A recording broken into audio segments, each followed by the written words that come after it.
ತಂದೆ ತಾಯಿಗಳು ನನ್ನನ್ನು ತೊರೆದು ಬಿಟ್ಟರೇನು, ಯೆಹೋವನು ನನ್ನನ್ನು ಸೇರಿಸಿಕೊಳ್ಳನು. ಈ ವಾಕ್ಯ ಭಾಗದಲ್ಲಿ ನಾವು ನೋಡ್ತೇವೆ, ಏನು ನೋಡ್ತೇವಪ್ಪ ಅಂತಂದ್ರೆ, ತಂದೆ ತಾಯಿಗಳು ನನ್ನನ್ನು ತೊರೆದು ಬಿಟ್ಟರು. ಈ ಲೋಕದಲ್ಲಿ ಯಾರು ತೊರೆದರೂ ತಂದೆ ತಾಯಿಗಳು ತೊರೆಯುವುದಿಲ್ಲ ಪ್ರಪಂಚದಲ್ಲಿ.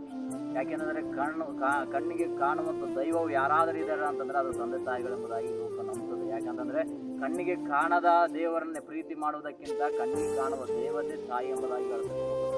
ಅದೇ ದಾವೀದನು ಹೇಳ್ತಾನೆ, ತಂದೆ ತಾಯಿಗಳು ಸಹ ತೊರೆದರು, ಯೆಹೋವನು ನನ್ನನ್ನು ಸೇರಿಸಿಕೊಳ್ಳುತ್ತಾನೆ. ಪ್ರಪಂಚದಲ್ಲಿ ನಿನ್ನ ಸ್ನೇಹಿತರು ಬಿಟ್ಟರು ಚಿಂತೆ ಬೇಡ, ನಿನ್ನ ಬಂಧು ಬಳಗ ಬಿಟ್ಟರು ಚಿಂತೆ ಬೇಡ, ನಿನ್ನನ್ನು ಸೇರಿಸಿಕೊಳ್ಳುವಂಥವನು ಒಬ್ಬನಿದ್ದಾನೆ, ಆತನನ್ನು ಪ್ರಕಟಿಸುವಂತ ನಜರೇತಿನ ಯೇಸು ಸ್ವಾಮಿ ಆಗಿದ್ದಾನೆ. ಈ ಲೋಕ ಎಲ್ಲರೂ ನಿನ್ನನ್ನು ತೊರೆದರು, ಈ ಲೋಕದಲ್ಲಿ ಇದ್ದಂಥ ನಿನ್ನ ಬಂಧು ಬಳಗ ಸ್ನೇಹಿತರು ಎಲ್ಲವನ್ನ ತೊರೆದರು, ಸರಿಯಾದ ಯೇಸು ನಾನು ಪ್ರಕಟಿಸುತ್ತೇನೆ. ಆತನು ನಿನ್ನನ್ನು ಏಕ ರೀತಿಯಾಗಿ ಪ್ರೀತಿಸುತ್ತಾನೆ. ಯಾಕಂತಂದ್ರೆ ಆತನ ಪ್ರೀತಿಯಲ್ಲಿ ಬದಲಾವಣೆ ಇಲ್ಲ. ಮನುಷ್ಯರ ಪ್ರೀತಿಗಳಲ್ಲಿ ಬದಲಾವಣೆ ಇದೆ. ದುಡ್ಡು ಹಣವಿದ್ದಾಗ ಒಂದು ರೀತಿ ಇರ್ತಾರೆ, ಹಣವಿಲ್ಲದೆ ಇರುವಂಥ ಪರಿಸ್ಥಿತಿಯಲ್ಲಿ ಒಂದು ರೀತಿ ಇರ್ತದೆ.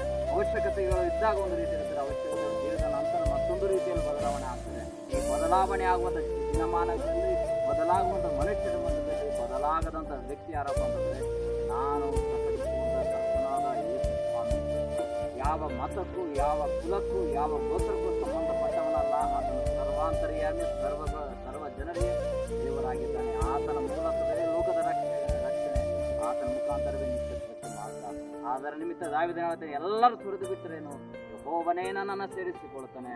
ಈ ಮನುಷ್ಯರು ಇದ್ದರೂ ಒಂದು, ಇಲ್ಲದಿದ್ದರೂ ಒಂದು, ಆದಾಗ್ಯೂ ನನಗೆ ಯಾರಿದ್ದಾರೆ ಅಂತಂದ್ರೆ ಹೇಳ್ತಾನೆ ಕಾನ್ಫಿಡೆನ್ಸ್ ಇಂದ, ನನಗೆ ಯೆಹೋವನೇ ಇದ್ದಾನೆ ಎಂಬುದಾಗಿ ಹೇಳ್ತಾನೆ.